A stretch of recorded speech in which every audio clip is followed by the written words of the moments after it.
इसलिए दुनिया पानी है, 4 दिन की दुनिया है। बड़े अच्छे अच्छे मालदार, अमीर, ताकतवर, शहंशाह, सत्ताओं पे अपने नाज और तकब्बुर करने वाले दुनिया में आए, सबका दाएं, सबका काम खत्म। जिनकी मूंछों पे चिराग जलते थे, जिनके महलात, उनकी शान शौकत की बड़े चर्चे थे, आज उनके महलात दिन रात में तब्दील हो गए। कितने दिन की जिंदगी है, कितने दिन की दुनिया है। हम कहते हैं तरक्की है, तरक्की। हमारी बहन बेटी डॉक्टर बन गई, इंजीनियर बन गई, वकील बन गई, टीचर बन गई, प्रोफेसर बन गई, फुला बन गई, फुला बन गई, फुला बन गई। सब कुछ बने मगर मुर्तद नहीं होना चाहिए। ईमान से सौदा नहीं। मुर्तद जानते हो? मजहब इस्लाम को छोड़कर कोई और धर्म इख्तियार कर लेने को मुर्तद कहते हैं, इर्तिदाद। सब कुछ हो मगर ईमान बेचकर। तरक्की के नाम पर आज बेहयाई को फॉलो किया जा रहा है। बेहयाई को नाम दे रहे हैं हम तरक्की का।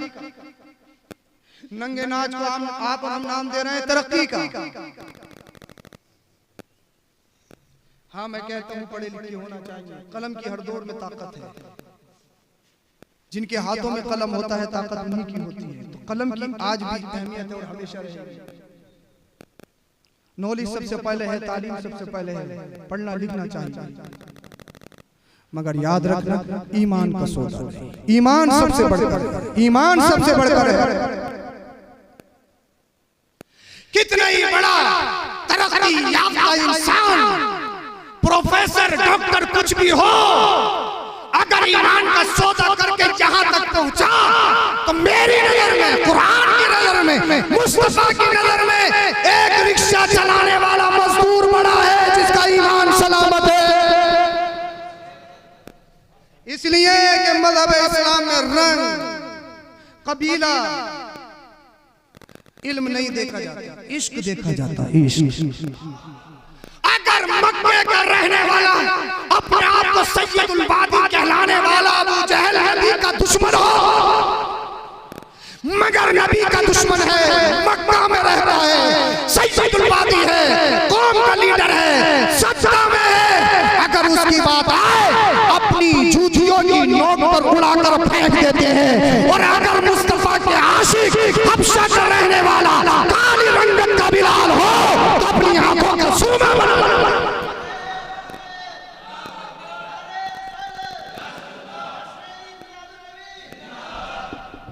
इसलिए ईमान सबसे पहले, ईमान सबसे पहले अपनी बहन बेटियों की इर्तिदाद से बचाइए। उनको सैयदा फातिमा ज़हरा खातून जन्नत की सीरत पढ़ाइए, उनको दीन सिखाइए। दीन क्या है? इस दीन को पहुंचाने के लिए सैयदा फातिमा ज़हरा और बहुत सारी खवातीन ने बड़ी परेशानियां उठाई। इस दीन को बचाने के लिए सबसे पहले अगर अपने खून का नजराना किसी ने दिया तो वे खातून है जिनका नाम हजरत सुमैया रज़ियल्लाहु ताला अन्हा है, जो 6 नंबर की मुस्लिमा थी, 6 या 7वें नंबर पे ईमान लाई थी। वो सबसे पहले शहीद हुई। उनकी सीरत पढ़ाइए। आज जो अपने ईमान को बेच रही हैं हमारी बहन बेटियां, बहुत हालात खराब है, बहुत हालात खराब है। मैं बता नहीं सकता कितने हालात खराब है। हम बहुत कोशिश कर रहे हैं फिर भी नाकाम है। हम लगे हुए हैं फिर भी बहुत साल बोले मौलाना कुछ कर ही नहीं, मौलाना कुछ कर ही नहीं, मौलाना कुछ कर ही नहीं। आज 13 सितंबर वक्फ का मामला चल रहा है। सुना नहीं सुना आपने? नौजवान भाइयों को तो उसको मालूम ही है, ईमेल भी करा। अल्लाह वक्फ का मामला जानते हो वक्फ क्या है? वो हकीकत ये है कि 98% लोगों को वक्फ का मालूम नहीं होगा कि वक्फ है क्या। वक्फ के बारे में शरीयत का हुक्म ये है, ला यजूज़ु तग़यीरुल वक़्फ़ि अन हयतिही, अल वाजिब इब्क़ाउल वक़्फ़ि अला मा काना अलैहि औ कमा क़ाल। वक्फ का मतलब ये होता है आपके आबा व अजदाद या आपने कोई जमीन अपने वारिसीन को ना देकर अपने घर वालों को ना देकर अल्लाह के नाम पर कौम के नाम कर दियो कि ये जमीन में कब्रिस्तान को दे रहा हूँ, ये जमीन में मस्जिद को दे रहा हूँ, ये जगह में मदरसे को दे रहा हूँ, वो वक्फ। और वक्फ का हुक्म ये है कि वक्फ बदला नहीं जा सकता। जैसे ये मदरसा आपने खरीदी होगी या किसी ने दी होगी, तो ये मदरसे के लिए वक्फ। अब आप चाहो यार इसे मस्जिद में शामिल कर लो, नहीं कर सकते। या चाहो यार मदरसा और बड़ा कर लो, मस्जिद को मदरसा बना लो, मस्जिद कहीं और बना लो, नहीं बना सकते। हुक्म यह है अगर एक मस्जिद में लोटे फीके फिर रहे हो बहुत हो और दूसरी मस्जिद में एक लोटा ना, तब भी एक मस्जिद का लोटा दूसरी मस्जिद में नहीं दे सकते। ये वक्फ का हुक्म। अरे भैया अब तो लोटे की, अब तो देखो पूरा पूरा दिन पानी मस्जिदों में से चले रहा है, मुर्गी खो गई, मूली बिक रही है, मोची आ गया, दुनिया भर के ऐलान मस्जिद से हैं, नहाया मस्जिद में जा रहा है। और अगर जुमे के दिन कोई इमाम तकरीर कर दे तो उसका हिसाब बिल्कुल एकदम तैयार है। अल्लाह अकबर कबीर। ये हालात हमारे हैं। एक जगह तो मैंने ये देखा, वो निल्हाने वाला पटला होता है, पहले तो वो लकड़ी के होते, तब तो स्टील वगैरह चलने लगे, जिसमें मुर्दे को निलाते मस्जिद को। रमजान शरीफ में एक जगह में कुरान शरीफ सुना रहा था, इंतकाल हो गया। अब सब वो निल्हाने वाला पटला नहीं, बड़ा ढूंढा यार, बोला क्या हो, 10-12 साल ऐलान किया गया मस्जिद में, साहब किसी के यहाँ पर अगर पटला वटला हो तो कुछ आ जाओ, अगर किसी ने देखा हो। तो पता ये लगा कि महल्ले में किसी के यहाँ पे चिनाई का काम चल रहा था, तो पहाड़ की जगह लगा,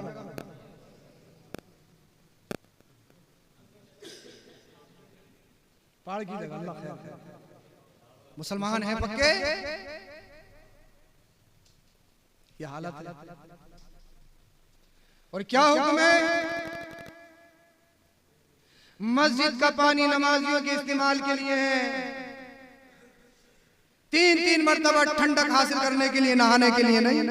अब नमाजी परेशान हो फिर रहे, अगर 2 घंटे लाइट नहीं आई, टंकी खोली और नहा ही रहे आधे घंटे तक, जैसे अब्बा ने लगवा दिया। बोले चला यार, पहले से चलाया किसने? चलाया भी तो अभी तुम नहीं है। ये सारी औकाफ है, मस्जिद, मदरसा, कब्रिस्तान, तुम्हारे आबा अजदाद की जितनी भी जायदादें अल्लाह के नाम पर दी गई हैं, वो सब वक्फ है। आज पूरा हिंदुस्तान में वावेला है, ईमेल ईमेल ईमेल ईमेल सबने भेजे, सबने करवाए, नौजवानों ने, आइम्मा ने, पढ़े लिखों ने कोशिश की। मगर मुझे बताइए ईमेल भेजने का नंबर कैसे आया? नंबर आया क्यों? अगर हर बिल पर कौम की राय को तरजीह दी जाए कि कौम की राय ली जाए, तो फिर सदन का क्या फायदा? मस्जिद की कमेटी किस लिए बनाती है? इसलिए तो जो मस्जिद के काम काज होने देखें वो अपने हिसाब से। और मस्जिद के हर काम में तुम हर एक से अगर तुम नजरिया लेने लगो, राय लेने लगो, पूरे गांव से कोई काम होगा? अरे गांव का प्रधान क्यों होता है? इसलिए जो उसका फैसला वो पूरे गांव का फैसला। अब चाहे उल्टा हो गया, अपनी अपनी हो रही है, मगर प्रधान हो, काजी हो, इसलिए तो होता है जो सही हो वो फैसला करे। एक आदमी की बात पूरे गांव की बात होती है, काजी की बात पूरे खित्ते की बात होगी, यही तो होता है। मैं तो ये कहता हूँ, आपने, मैंने, सबने ईमेल किया, भेजा, कोशिश की मुसलमानों, मगर फिर भी मैं इस पर इख्तिलाफ पेश करता हूँ। इसलिए हमने जिन लोगों को सदन में भेजा है ये उनकी जिम्मेदारी है, हमने जिन्हें एमपी बना के सदन में भेजा है उनकी जिम्मेदारी है। वो पार्टियां जो अपने आप को सेकुलर कहती हैं, चाहे वो समाजवादी हो, चाहे कांग्रेस हो, या चाहे दूसरी पार्टी हो, मुसलमान को सिर्फ यूज करते हो। जब ऐसा मुसलमान के बारे में कोई मामला आ जाता तो मुंह में दही क्यों जम जाता?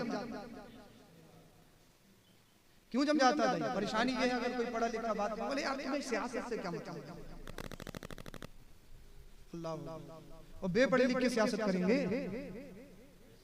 अरे मस्जिद से, मदरसों से हमें मतलब नहीं है, तुम्हें मतलब है या नहीं? कोई ऐसा मुसलमान है जिसे मस्जिद, मदरसा और कब्रिस्तान से मतलब? सबको मतलब है ना? सबको मतलब है। तो जिन्हें आपने वो पहले से जिता जिता कर सदन भेज रहे हो, उनका दामन पकड़िए और उनसे कहिए हमें सड़क मत दीजिए, हमें गल्ला मत दीजिए, हमें मकान मत दीजिए। हम टूटे हुए रोडों पे चल लेंगे, हम खुले आसमान में रह सकते हैं, मगर मस्जिदों पे हमला हो ये बर्दाश्त नहीं किया जाएगा, मदरसों पे हमला हो ये बर्दाश्त नहीं किया जाएगा। कानून बनाया जाए। हिंदुस्तान सेकुलर मुल्क है, ये जमहूरी मुल्क है। जैसे ईसाई रह सकता है, एक हिंदू रह सकता है, जैसे दूसरा मजहब वाला रह सकता है, इसी शान और शौकत के साथ एक मुसलमान भी इसी हिंदुस्तान में रह सकता है। सुभान अल्लाह, सुभान अल्लाह। ये उनसे कहिए जवाब मांगिए, मगर जवाब कहाँ मांगते हो? आपकी तो बाइक छुड़ा दे तो कोई बोलते बस विधायक साहब से हमारे कॉन्ट्रैक्ट या किसी को पकड़वा दो तो बोले बस हमारा काम हो गया, यही बोलते। दीन से क्या मतलब? दीन से क्या मतलब? मुझे बताइए कितने कानून आए और क्या हुआ? ट्रिपल तलाक का आया, क्या ये मजहब में मुदाखलत नहीं है? क्या वक्फ में मुदाखलत नहीं है ये? और वो सेकुलर पार्टियों की कितने नेता उनके मुंह में दही जम गए, बोल नहीं पा रहे। और वोट का नंबर आएगा, हम मुसलमानों के साथ हैं, हम मुसलमानों के साथ हैं, हम मुसलमानों, सिर्फ खाने के लिए, वोट लेने के लिए। कैसे साथ हो? पकड़िए, आपने पूछिए और इनकलाब लाइए। अगर आज तुम नहीं बोले तो ये छोटे छोटे बच्चे, हो सकता है तुम्हारे ऊपर कोई मुसीबत ना आए, मगर तुम्हारी आने वाली नस्लों पे वो घड़ी आने वाली है जिसका तसव्वुर भी नहीं किया जा सकता। इसीलिए खुद भी मजबूत हुई, अपने बच्चों को मजबूत करिए। मैं आपसे ये नहीं कह रहा हूं कि आप धरना दीजिए, एहतिजाज कीजिए, प्रोटेक्शन कीजिए, प्रोटेस्ट कीजिए, ये नहीं कह रहा हूं मैं आपसे। इसलिए अगर बगैर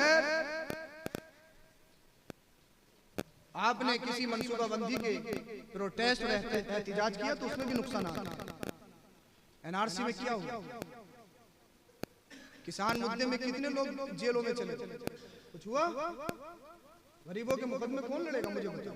मैं आपसे ये नहीं करूं कि प्रोटेस्ट करिए, एहतिजाज करिए, मगर ये आपकी मेरी सबकी जिम्मेदारी है।